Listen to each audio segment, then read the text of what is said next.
Hi. ഞാൻ ഇന്നുള്ളത് നമ്മുടെ ഒരു സുഹൃത്തിൻ്റെ വീട്ടിൽ യാദൃച്ഛികമായിട്ട് കയറി വന്നതാണ്.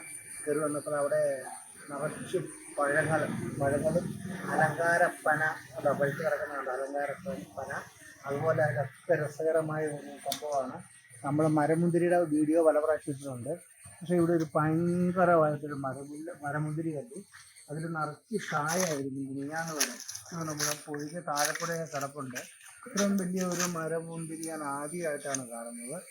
നിങ്ങൾ പലതും കണ്ടിട്ടുണ്ടായിരിക്കും. ഇതാണ് മരമുന്തിരി എന്ന് പറഞ്ഞ സാധനം. ഇത്രയും വലുതാവും. പക്ഷേ ഇതിൽ കിലോ കണക്കിന് ഈ താഴെ മുതൽ ഈ മോളി വരെ തണ്ടുവഴി മുഴുവൻ പഴങ്ങളായിരുന്നു. അന്നൊന്നും വരാൻ പറ്റിയില്ല. നെക്സ്റ്റ് ടൈം മേടിക്കാനും ഞാൻ വന്ന ഇതിൽ നിന്ന് കുറച്ച് പഴം പറിച്ച് തിന്നുന്നതാണ് എൻ്റെ ഒരു ആഗ്രഹമാണ്. അപ്പോൾ നല്ലൊരു മരമുന്തിരി കാണാൻ പറ്റി എനിക്കും നിങ്ങൾക്കും. പിന്നെ ഇതിൻ്റെ ചുറ്റുമുള്ള ഫ്രൂട്ട്സാണ് മുഴുവൻ നിൽക്കുന്നത് മുഴുവൻ.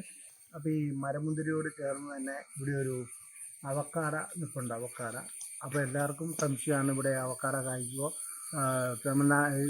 ഊട്ടിയിലും തണുപ്പുള്ള സ്ഥലത്തും മാത്രമേ ഉള്ളൂ. പക്ഷേ ഇതുണ്ടോ, കാകകൾ നിറച്ച് കായാണ്. ഒരു 2000 കായെങ്കിലും ഈ വർഷം ഉണ്ടായിരുന്നു. അപ്പോൾ ഏതാണ്ട് പറിച്ചുകൊണ്ടിരിക്കുന്ന ഭാഗമാണ്. അങ്ങനെ അവക്കാടയുണ്ട്. ഇതൊരു നമ്മൾ സാധാരണ പറയുന്ന ഒരു ഏലന്തോട്ടം തന്നെയാണ്. ഇല്ലാത്ത ഫ്രൂട്ട്സൊന്നുമില്ല. ഒരു തുരിയാൻ വെച്ചിട്ട് 10 വർഷമായി, അതിലായിട്ടും കായ്ച്ചിട്ടില്ല. പക്ഷെ മാവ്, റംബൂട്ടാന്, മംഗൂസ്റ്റിന്, ബാക്കിയുള്ള ഫ്രൂട്ട്സുകളെല്ലാം കായ്ച്ചു കിടക്കുന്നുണ്ട്. പക്ഷേ ഇത് മാത്രം പൂത്തിട്ടില്ല. അപ്പോൾ അങ്ങനെ ഞാൻ വീഡിയോ ഇവിടെ നിന്ന് പിടിക്കാനൊരു ഇത് കിട്ടി. വീഡിയോ ഇഷ്ടപ്പെട്ടെങ്കിൽ നിങ്ങൾ എനിക്കൊരു ലൈക്ക് തരിക, സബ്സ്ക്രൈബ് ചെയ്യുക. ഹായ്.